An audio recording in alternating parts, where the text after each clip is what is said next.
이는 물과 피로 임하신 이시니 곧 예수 그리스도시라. 물로만 아니요 물과 피로 임하셨고 증언하시는 이는 성령이시니 성령은 진리니라. 증언하는 이가 셋이니 성령과 물과 피라. 또한 이 셋은 합하여 하나이니라. 세상을 이기는 자가 누구죠? 우리 어저께 본 것에 의하면 예수님이 하나님의 아들이심을 믿는 자다라고 했는데, 그 예수님이 누구냐? 물과 피로 성령으로 난 자다라는 겁니다. 곧 물과 피 성령으로 임하셔서 세상에 사역하신 분. 물은 무엇을 상징합니까? 세례를 상징합니다. 피는 십자가의 사건을 상징합니다. 또한 성령은 예수께서 세례를 받고 죽고 부활하고 승천하실 때까지 예수님과 동행하셨던 하나님을 말씀합니다.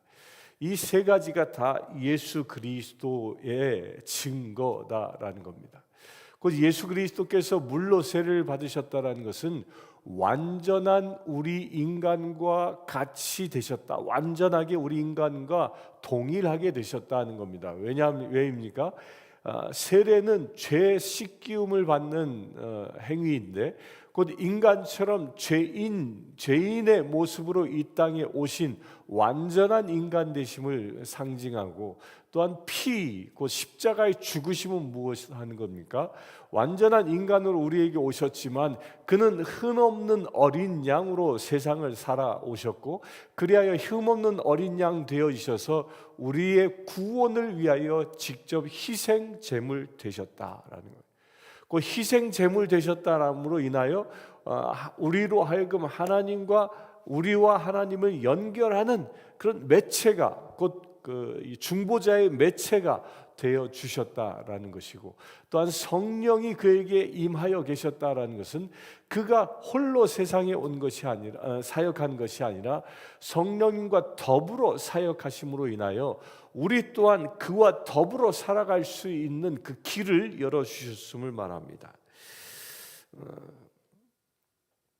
그래서 9절에 보면, 만일 우리가 사람들의 증언을 받을진대 하나님의 증거는 더욱 크도다. 하나님의 증거는 이것이니 그의 아들에 대한 증언하신 것이니라. 하나님의 아들을 믿는 자는 자기 안에 증거가 있고 하나님을 믿지 아니하는 자는 하나님을 거짓말하는 자로 만드나니, 이는 하나님께서 그 아들에게 대하여 증언하신 증거를 믿지 아니하였음이라. 우리가 사람들의 증언을 받을진대 그 증언은 더욱 크도다. 하나님의 증거는 이것이니라고 말하는데요. 우리가 예수님을 구세주라고 고백할 수 있는 그 근거가 어디에 있나? 지금 사도 요한은요, 예수님을 직접 만났고 예수님의 제자가 되었고 또 예수님께로부터 훈련받은 사람입니다. 그러니까 예수님이 구세주이시다라는 것은 자기의 실전적인 경험을 통해서 확증할 수 있습니다. 그러나 지금 예수님께서 승천하신 지 약 2000년이 지난 지금 이 세상을 살아가는 모든 그리스도인들은 어떻게 예수님을 구주라고 고백할 수 있겠느냐 하는 것입니다. 무엇을 근거로? 내가 직접 사도 요한처럼 예수님을 만났습니까? 그렇지 않습니다. 그런데 무엇을 근거로? 그 근거를 이야기하는데 사도 요한은 이렇게 얘기합니다. 하나님의 증거다. 하나님이 증거하신다라는 겁니다. 그 하나님이 증거하심으로 인하여 내가 내 안에 계신 하나님이 성령으로 임하여 계셔서 그 성령 하나님이 예수 그리스도가 나를 위하여 죽으신 구세주이시다, 나를 대신하여 희생제물 되신 분이시다, 이 구세주라는 그 사실을 증언하기 때문에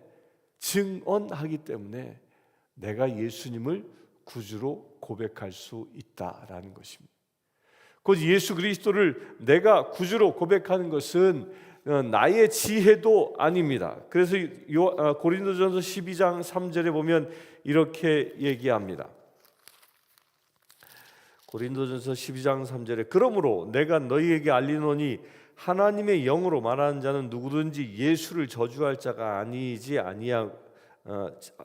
저주할 자라 하지 아니하고 또 성령으로 아니하고는 누구든지 예수를 주라 할 수 없느니라. 그러니까 성령으로 말미암지 않고는 어떤 누구도 예수님을 구주라고 고백할 수 없다라는 겁니다. 곧 이 얘기 뭐죠? 내 안에 계신 성령님이 예수님은 구세주이시다라고 내게 말씀하시고 그리하여 내가 그것을 받아들여 나도 예수님을 구주로 고백한다라는 것입니다. 이 사도 요한의 이 증언은 그때 당시 2000년 전에 초대교회 당시에는 상당히 파격적인 것이기도 했고요. 또한 반면에 헬라인들의 눈으로 볼 때는 아주 저급한 신론이기도 했습니다. 헬라인들은 당시에 헬라인들은 이 신관이 어땠습니까? 신들은 우리 인간보다 월등한 존재라고 여겼습니다. 그 월등한 존재였기 때문에 인간과 같아질 수 있는 것이 아니었습니다. 그런데 사도 요한이 증거하고 있는 예수는 우리 인간과 똑같이 되신 분으로 그분이 우리와 인간이 똑같이 되어 세례를 받으시고 우리 인간의 몸으로 이 땅에 오셨다는 이 사실은 헬레니즘적인 사고로 보면 아주 저급한 신관이었던 겁니다. 또한 유대인들의 신관으로 보면은 유대인들은 이 예수가 구세주이시다라고 믿는 그 자체가 그 마을로부터 추방하는 유대 공동체로부터 추방당하는 이단의 모습이었습니다. 또한 로마 정부의 입장에서 보면 예수가 로드다라고 주장하는 것은 황제가 로드다라는 것에 전면적으로 대항하는 반역자의 호칭이었습니다. 정치범과 같은. 그러나 그럼에도 불구하고 사도 요한은 예수가 구세주이시다라고 증언합니다. 그런데 그것이 요한의 증언이 아니라 누구의 증언이라고요? 내 안에 계신 성령 하나님이 증언하신다는 겁니다. 곧 세상의 편견은 이단이라고 하고 세상의 편견은 로마 권력에 대항하는 것이라고 하고 세상의 사상의 편견은 저급한 신론이라고 말한다 할지라도 내 안에 계신 참 하나님 되신 성령님께서는 그 모든 것을 뛰어넘어 예수님이 구세주이시다라는 것을 증언한다는 것입니다. 세상의 창조자 되신 하나님이 증거하시는 것, 하나님이 예수님이 구세주이심을 증거하신다라고 말씀하고 있는 것입니다. 그렇기 때문에 2000년이 지난 지금에도 우리는 예수님의 머리카락 하나 본 기억이 없습니다. 경험해 보지 않았습니다. 그러나 그럼에도 불구하고 내 속에서 예수님의 피로 내 죄가 씻기움 받고 내가 구원함을 예수 이름으로 구원함을 얻었다는 그 믿음의 확신이 왜 오느냐? 내 안에 계신 성령님이 증언하고 계시기 때문이라는 겁니다. 이 사실을 믿는 자, 그래서 10절에 하나님의 아들을 믿는 자는 자기 안에 증거가 있다라고 얘기하는 겁니다. 그 내 안에 증거가 뭐예요? 내 안에 증거가 그 성령 하나님이시라는 겁니다. 11절을 봅니다. 또 증거는 이것이니 하나님이 우리에게 영생을 주신 것과 이 생명이 그의 아들 안에 있는 그것이니라. 예수 그리스도가 구세주이심의 증거는 우리 안에 영원한 생명이 있다라는 겁니다. 요한복음 5장 24절에 보면 이렇게 얘기합니다. 내가 진실로 너희에게 이르노니 내 말을 듣고 또 나를 보내신 이를 믿는 자는 영생을 얻었고 심판에 이르지 아니하나니 사망에서 생명으로 옮겨졌느니라. 나를 보내신 이를 믿는 자를, 내 말을 듣고 곧 예수 그리스도의 말씀, 그 진리를 듣고 또한 예수를 보내신 분, 그 하나님을 믿는 자는 영생을 얻고 심판에 이르지 아니한다라고 예수님은 분명히 말하셨습니다. 그 말씀을 하신 그 예수님이 내 안에 있는 겁니다.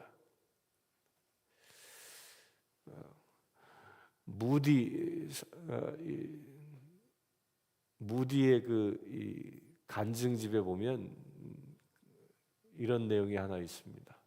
무디의 제자 중에 한 사람이 무디를 찾아와서 선생님, 저는 영생을 얻었다라는 것을 이게 믿어지지 않습니다. 이렇게 이 고백을 하니까 그때 무디 선생이 이 요한복음 5장 24절을 펴서 읽어봐라. 그랬더니 그 제자가 그 말씀을 그대로 읽었습니다. 내 말을 듣고 또 나를 보내신 이를 믿는 자는 영생을 얻었고, 자, 말씀에 이렇게 되어져 있지 않냐? 내 말을 듣고 나를 보내신 이를 믿으면 영생을 얻었다라고 얘기하지 않냐? 제자야, 너는 그러면 예수님이 너를 구원하셨다는 사실을 믿느냐? 그러니까 이 제자가 나는 그건 믿습니다. 내가 예수 그리스도로부터 구원함을 받은 것은 믿습니다. 그러면 구원받은 너에게 주시는 하나님의 선물은 영생이다. 그런데 그것을 왜 믿지 못하느냐? 아니요. 구원은 얻은 것 같은데 내가 영원히 산다는 것은 도대체 믿어지지가 않습니다. 라고 또 반문하더라는 겁니다. 그러자 무디 선생이 무려 2차례에 걸쳐서 더 설명을 했으나 똑같이 제자가 얘기하니까 그 무디 선생이 버럭 화를 내면서 이렇게 얘기했습니다. 하나님이 말씀하시는 것인데 그것을 믿지 아니한다고? 그것을 믿지 아니한다면 너는 영생에 들어갈 수 없을 뿐더러 너는 구원을 얻은 자가 아니라는 겁니다. 요한복음 5장 24절은 하나님이신 예수 그리스도께서 말씀하신 것이죠. 그 예수 그리스도께서 말씀하신 것이기 때문에 그 예수 그리스도의 말씀은 진리요 생명인 것입니다. 그래서 우리는 영생을 얻은 겁니다.